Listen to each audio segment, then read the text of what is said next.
Call from mom. Answer it. Call silenced. Instacart knows nothing gets between you and the game. That's why they make ordering from your couch easy. Stock up today and get all your groceries for the week delivered in as fast as 30 minutes without missing a minute of the game. You have 47 new voicemails. Download the app to get free delivery on your first 3 orders while supplies last. Minimum $10 per order. Additional terms apply. The Angie's List you know and trust is now Angie, and we're so much more than just a list. We still connect you with top local pros and show you ratings and reviews, but now we also let you compare upfront prices on hundreds of projects and book a service instantly.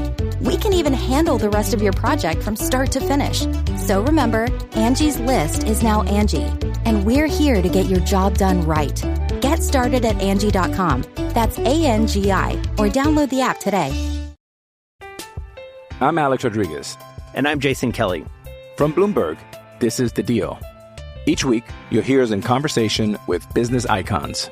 This show will explore deal-making across sports, media, and entertainment. That is a harsh lesson in business. Sports is not as simple as bringing a bunch of big names together. I didn't want to do another stomp you out speech. It opened up so many more doors. The show is called The Deal. Listen to The Deal. Listen to The Deal on Spotify. It's time. Time to get in the zone. Time to get in the zone with the 49ers Web Zone. This is the No Huddle Podcast with Al and Brian.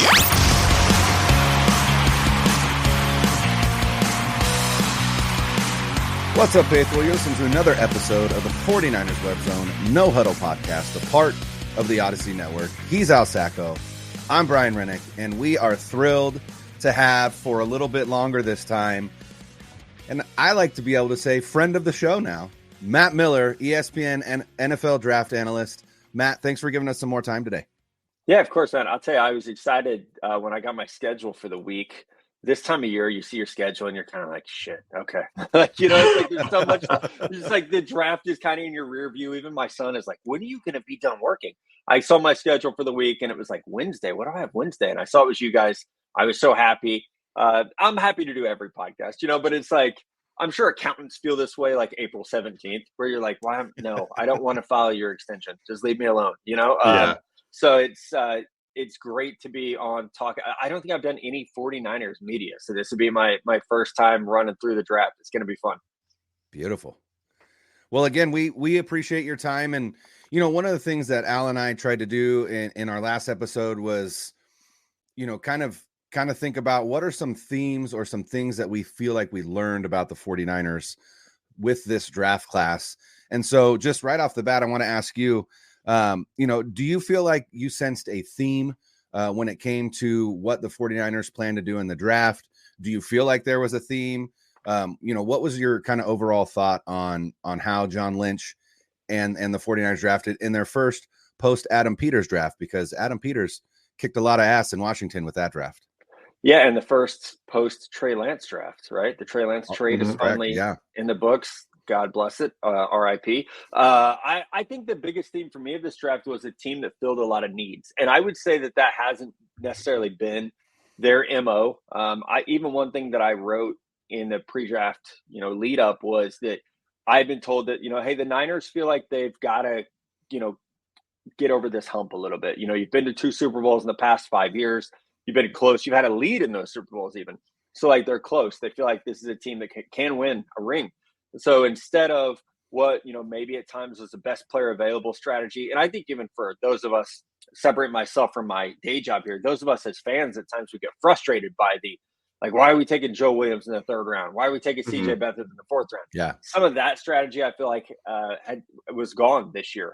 You know, I know we'll get into every pick and there might be some where we felt that way, but this to me was much more of a draft about addressing immediate and future need, which I think is like, if, you know, good teams, that's kind of what you got to do. You know, if you're Kansas City, San Francisco, Buffalo, Philly, you know, Baltimore, you're kind of in that mode of, we are so close. How do we get over that hump? Or if you're Kansas City, like, how do we stay in that mode of winning? They've done a great job of it in Kansas City of drafting to stay in that winning seat. And I think this is definitely a class that could put San Francisco over the top. And going into this draft, Matt, I thought, okay, it's a great draft for wide receivers. It's a good draft for tackles. You got to come out with those two things. And well, we'll get to the tackle position, but wide receiver, I thought they would take 2 and they did. But in the first round, that was not the name I thought they were going to call. And I think there was a lot of shock for a lot of people in processing it. Why do you think that was the pick? What does he bring to the team that you think Shanahan said, okay, Ricky Pearsall is the guy? I was surprised too. And I pride myself as someone who knows this front office well, has really studied the things that they do. You feel like you have an idea what they like. I was shocked by Ricky Pearsall at 31, especially with Xavier Legette, Keon Coleman, Ladd McConkey on the board. That it surprised me. Having had time now to digest it, I think what you're trying to get is more of a true, I don't want this to sound derogatory toward Debo or Ayuk, but you're trying to get more of a true wide receiver, someone that's more of a route runner, someone that's going to be able to, create separation with his route tree and with his stems, and as opposed to someone who is a great athlete who's playing wide receiver. And so that's what I saw here was like, okay, this guy's going to play. He could play out wide. He could play in the slot. He's, a vertical explosive threat, of course, but he's a really good route runner. He's got great patience in his routes. He's got super, super solid hands. He plays really well in the red zone. He's going to give them some size at the position that I actually thought was kind of a low-key need, to have a little bit more size at wide receiver. And he's 6'1", 190. I know he's not the biggest guy. I think he plays longer than that with his length, with his vertical leaping ability. Catch radius, that's the word I was looking for. Absolutely. And I think we saw that, at the Senior Bowl, especially, how well he did in the red zone drills and things like that. So I would say, like with Pearsall, I didn't see it as like, oh, well, they're trading Ayuk, there he goes. I saw it as, man, they're really trying to round out this wide receiver room and give Brock Purdy more of a, maybe more of like a timing-based, rhythm-based route runner. Which is his strength, right? You're going to draft your quarterback strength. They're ready to pay this guy, right? You might as well start to build around him. That was one of the things that I think Al and I both really felt like we noticed was this felt a bit like a Brock Purdy draft, right? So you draft Ricky Pearsall at 31. Now you've got Ayuk and Pearsall and Debo, right? You've got Ayuk and Pearsall who are very much tremendous route runners. You've got Debo who you can scheme all over, all over the formation. And then Al said, we're going to get to it. Everybody thought that they got to come away with a tackle, right? Trent Williams is, as superhuman as he is, he's not going to play forever. And, 49er fans are not Colton McKivitz fans for the most part. I think a little bit. So yeah. I do think to just as not a Colton McKivitz defender, but one of the things we got to realize when you have Trent Williams on one side, the other side is going to get every single team's best pass rusher. So obviously you want to fortify that, but also McKivitz, I think at times held his own, but regardless, they did not come away with a tackle, but what they did come away with is 2 more guards. And one of the things that I feel like maybe we're starting to see is do you feel like maybe they have a little bit of the New Orleans Saints mindset when they had Drew Brees, where they fortified the middle of the line, right? The interior of the line for their short quarterback versus the tackles. Do you think that was something that they intended to do, or do you feel like they just kind of got left with their ass hanging in the wind when it came to Roger Rosengarten going 1 pick before 63? That one hurt a little bit. I think it's both. Honestly, like, the Drew Brees comparison is a great one. Obviously you guys know I live just outside of KC. I thought Kansas City, that was something they did great with Mahomes after that Tampa Super Bowl where they just got, pounded into the ground because the O-line injuries. You draft Creed Humphrey and Trey Smith, you sign Joe Tooney. And they've been able to get by with less than stellar offensive tackle play. Certainly no one to the level of Trent Williams, right? Last year, Donovan Smith is still a street free agent. Juwan Taylor was the most penalized offensive tackle in the history of football. So, like, if you have a good interior, and look what Carolina did. You go get, 2 high-priced guards, and you're going to fix the middle of your offensive line. So I do think that that's also just a movement in the NFL now. You can look at the adverse. How much are 3 technique defensive tackles getting paid? That position's pretty damn important right now. So I think the flip side of that, the reaction is let's build up our interior. So I liked that they did that. I would say this at 31, I would have been, super happy if they drafted a tackle at 31. There was not a tackle I would have drafted at that spot. It's like I would have said, hey, like Zach Frazier was my guy. I love Zach Frazier.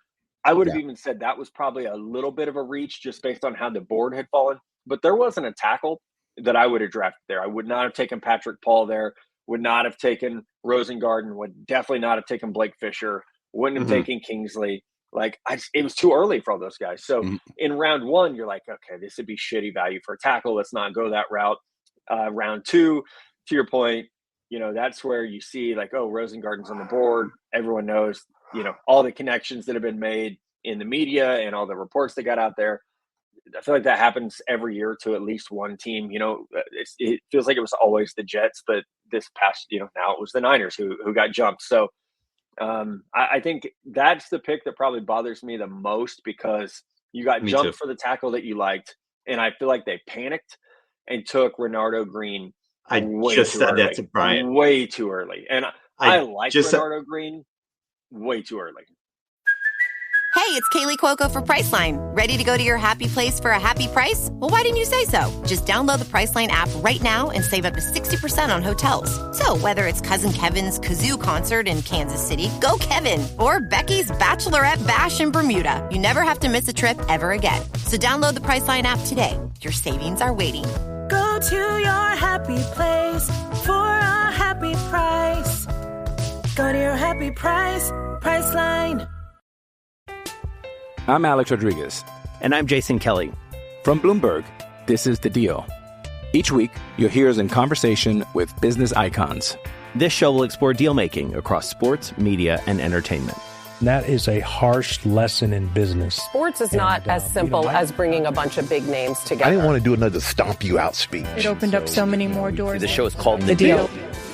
Listen to The Deal. Listen to The Deal on Spotify.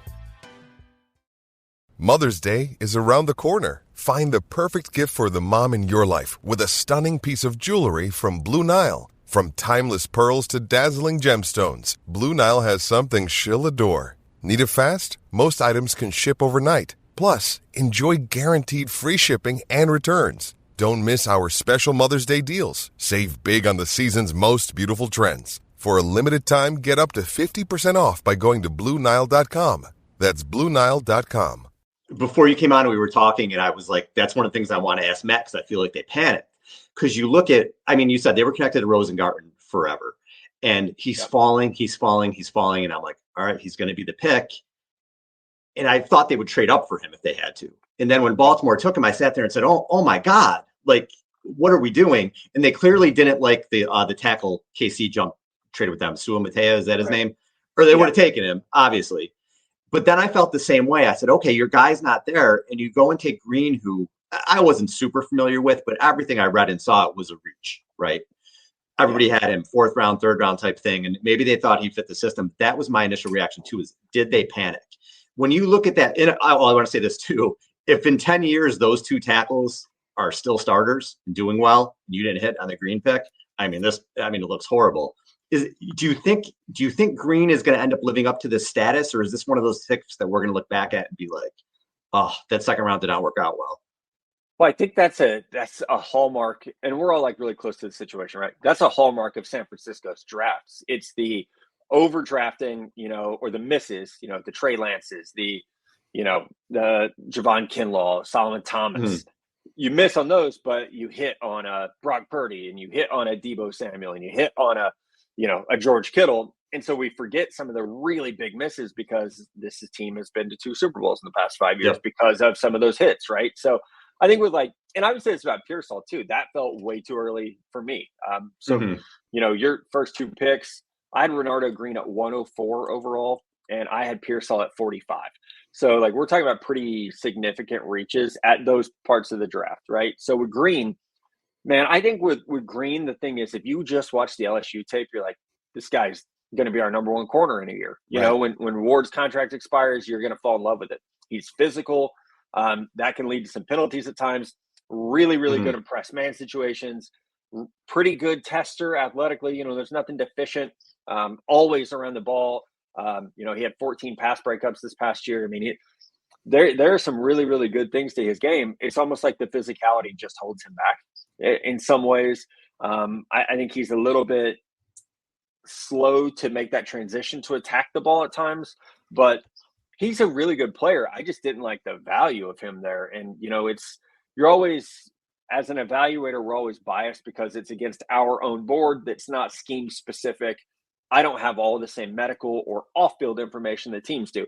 Right. But looking at who was there, it's like, man, would I have rather had, one of the tackles that went, whether it be Brandon Coleman or Caden Wallace or, Kieran, whose last name I'll butcher, the Yale tackle who went to the Bears. Thank you. Without my pronunciation guide in front of me, I'm worthless. So, Same, it's like, or like Andrew Phillips from Kentucky, I thought would have been a better value at that spot. So that is definitely one of the picks that I will, over the next 4 years, really watch and be like, were they right or was I right? And I hope they were right. Like, it's always the situation for me. You want the team to be right, whether it's the team you've rooted for since you were 5 years old or the Dallas Cowboys. Like, you want them to be right. You want the player to succeed. But I really thought, like, they were both head scratcher picks for me to start the draft out, at least. So if the first two picks, which you typically as a fan want your team to just absolutely nail, obviously, what was your favorite pick in this draft class? Oh man, probably Dominic Pooney, just because, I watched him play at Kansas. He's physical, he's athletic. He's, there's some versatility positionally for him. I think he'll be a guard. I don't see any chance of him playing tackle unless it's maybe a little bit of a swing type thing. But man, he was so dominant.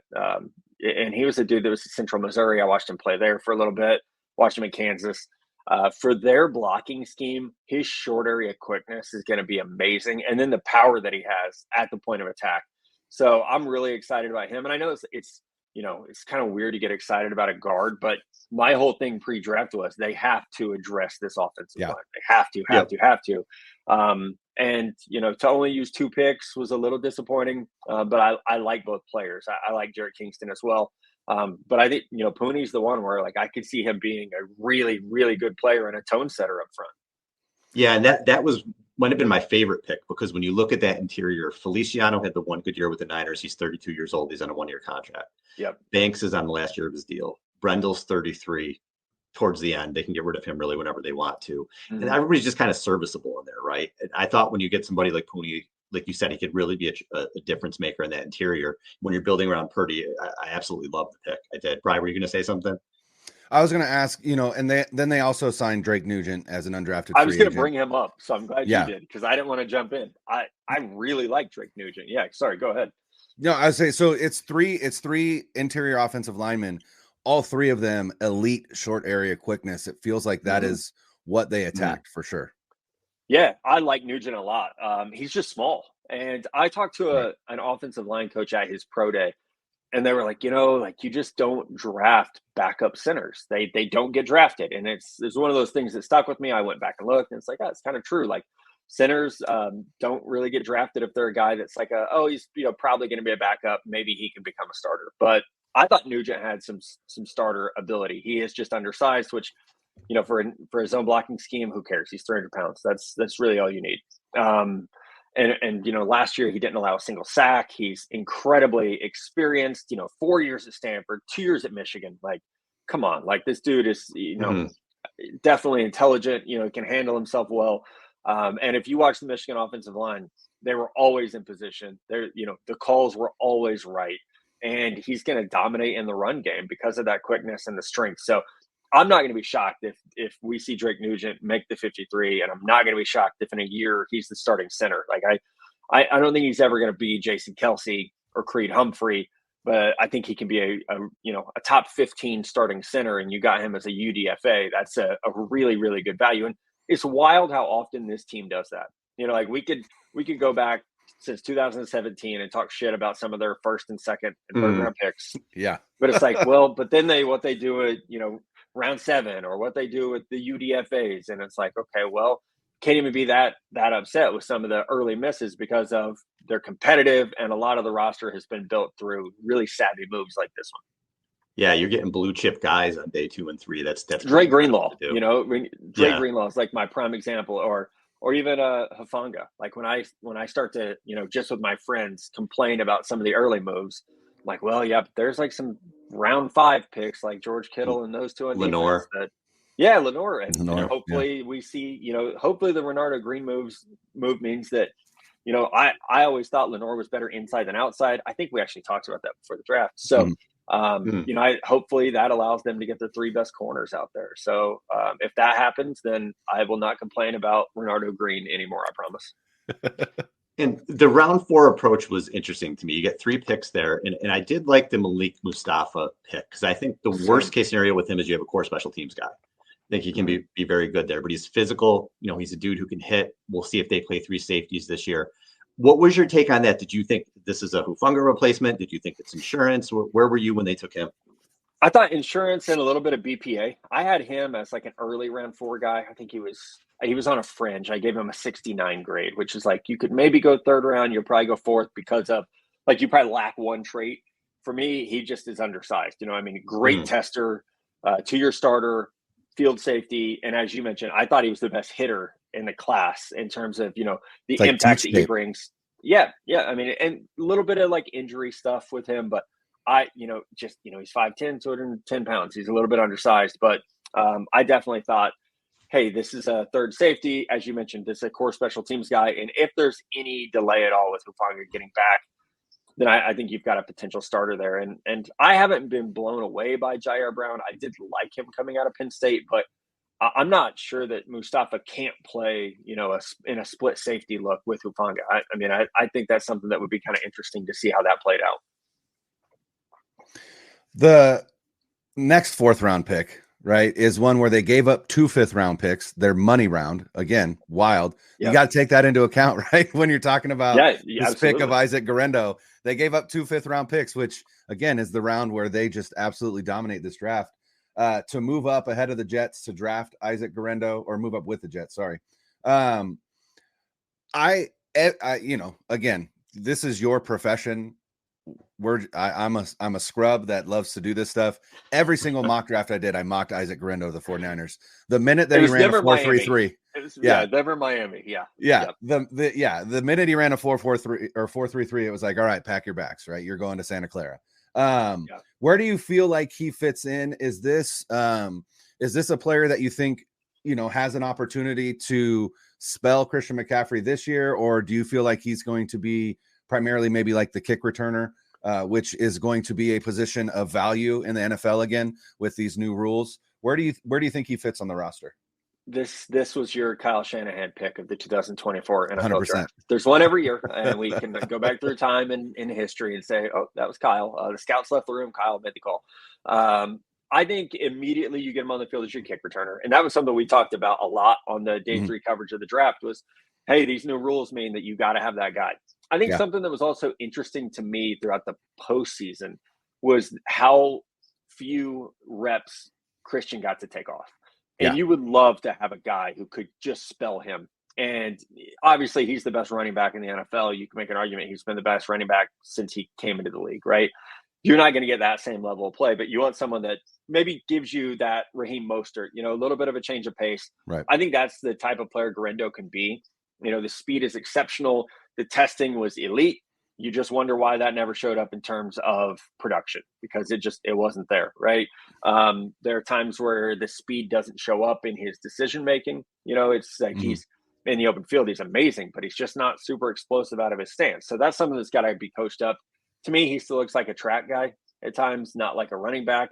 But, between the 4 years at Wisconsin, where he was a pretty good kick returner, and then what he did at Louisville last year, it's like, man, this guy started 1 game in 5 years of college. So there's not a lot of. But that one game he started, he dominated. Absolutely did. So that's the thing, is like, maybe we just need to see him start more. But to be 221 pounds around a 4.33 in the 4th round, I'm going to take a chance on that, like, especially in this offense where it's so much like, one cut go. And we've seen, McCaffrey have success with it. We've seen Elijah Mitchell, Mostert, so many dudes have had success in that scheme. Guerrero's traits do fit it really well, even though there's an element of, I would have loved to see, a defensive end or an offensive lineman here. Running back feels like a luxury, but you got to let Kyle draft his guy in every class. So I get it. This episode is brought to you by Shopify. Whether you're selling a little or a lot, Shopify helps you do your thing, however you cha-ching. From the launch your online shop stage, all the way to the we just hit 1 million orders stage. No matter what stage you're in, Shopify's there to help you grow. Sign up for a $1 per month trial period at shopify.com/special offer, all lowercase. That's shopify.com/special offer. With threats to our nation waiting around every corner, adaptability is more important than ever. When conditions change without notice, quick strategic thinking is crucial. And with obstacles consistently impending, determination is essential in overcoming them. It's this willingness, decisiveness, and resilience that sets Marines apart. With our fighting spirit, we don't just fight battles, we win them. Marines are the constant our nation counts on to fight the unknown. And through adaptable problem solving, we do just that. Learn more at marines.com. And knowing how this stuff works. Hold on. Quick follow-up, Al, to Isaac Guerrero, just because you are a Missouri guy. They did bring in Cody Schrader as an undrafted free agent. Do you feel like Schrader's issue is that he's small and unathletic. When it comes to testing, but he's still a running back that gained 1,600 yards in the SEC against primarily 8-man boxes because that Missouri offense wasn't very good.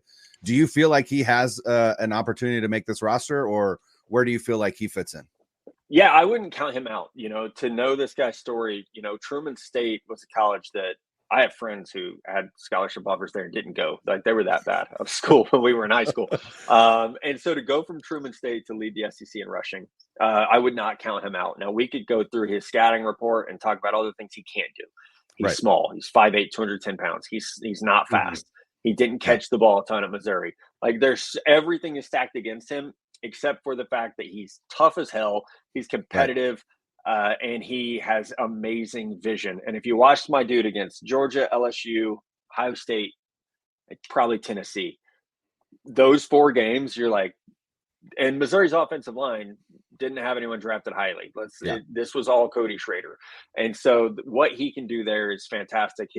His ability to diagnose in the inside-outside zone game is phenomenal. And I think that the Niners probably saw that of like, this guy was maybe the best zone runner in college football last year. Right. That's what our bread and butter is. So I wouldn't be shocked if I don't know how many running backs teams are going to carry with the new kick return thing, but I would not be surprised at all if he's the third or fourth back for this team.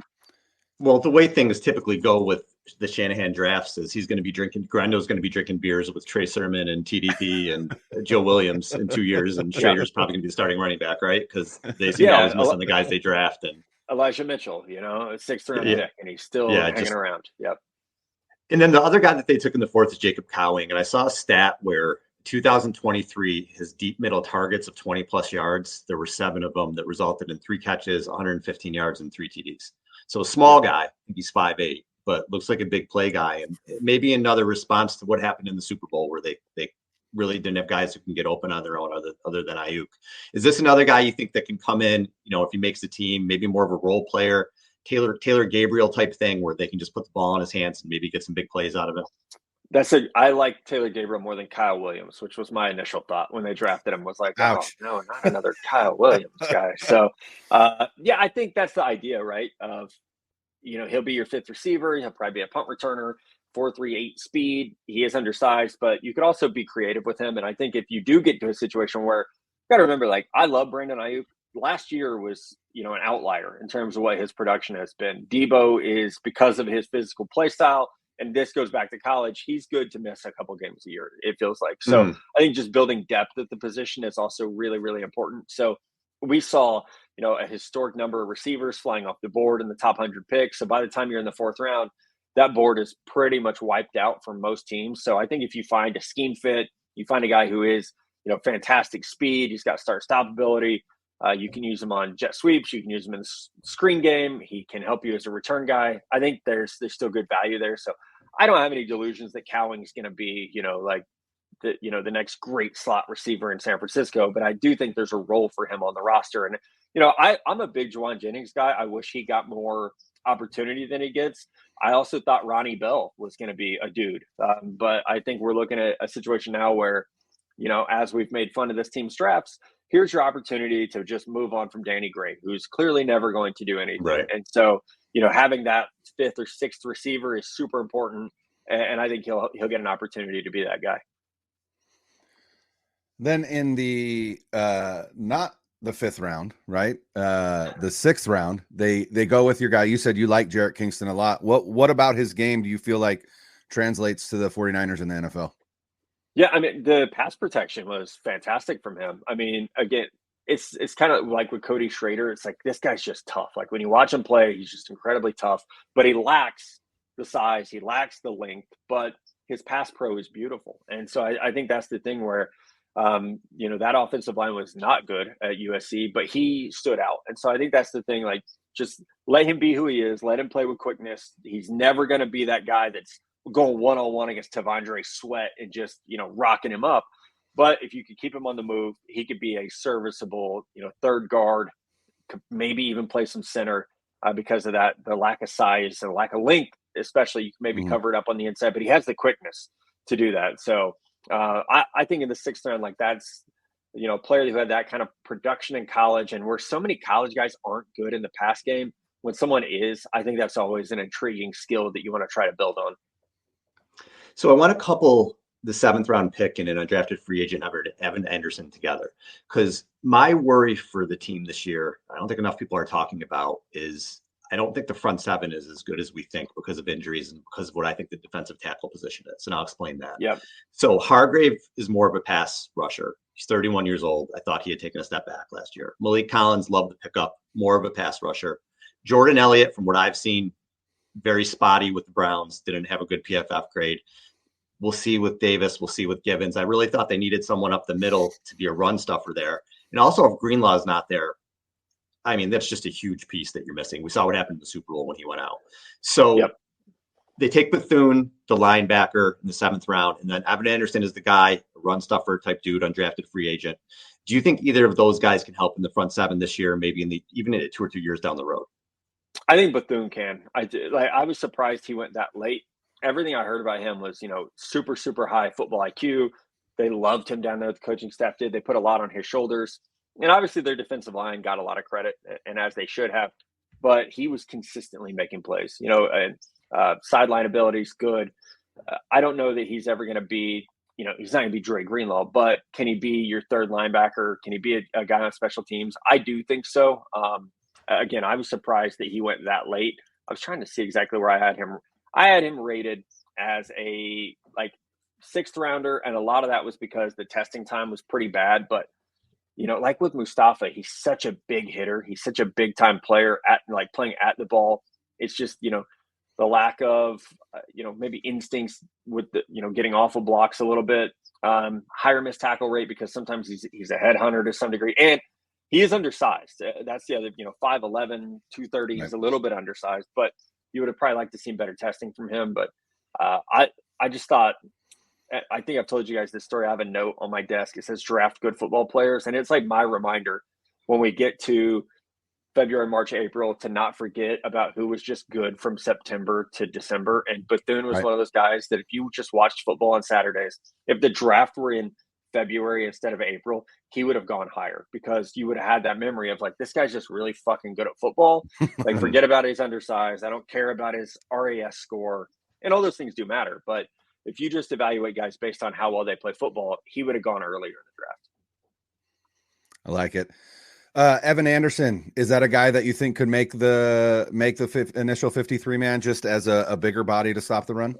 I mean, I think he almost has to, just because they need that nose tackle. Well, he played nose. I think they need it, as you mentioned. It's just, I thought, and I think I referenced this earlier, I thought for sure we would see a defensive lineman drafted earlier, just because Drake Jackson didn't do a damn thing last year. And, the D tackle, they've added a lot of guys, but they haven't added a guy. And even this year when they added Leonard Floyd and Gross Matos, I was like, that is not good news for Drake Jackson and his future. Right. D-end could be a sneaky early pickup, and it got ignored. So I was surprised by that. So I think, anyone along the defensive line that gets added, I think there's a shot for them to make the 53. Matt, we appreciate the time, buddy. Thank you so much. Yeah, of course. Anytime.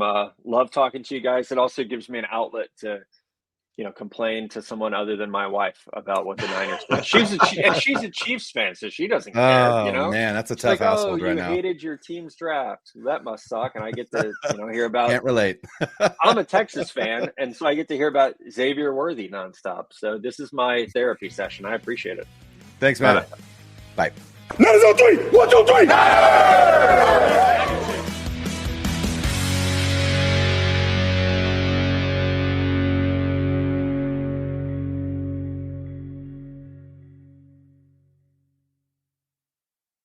2400 Sports is an Odyssey company.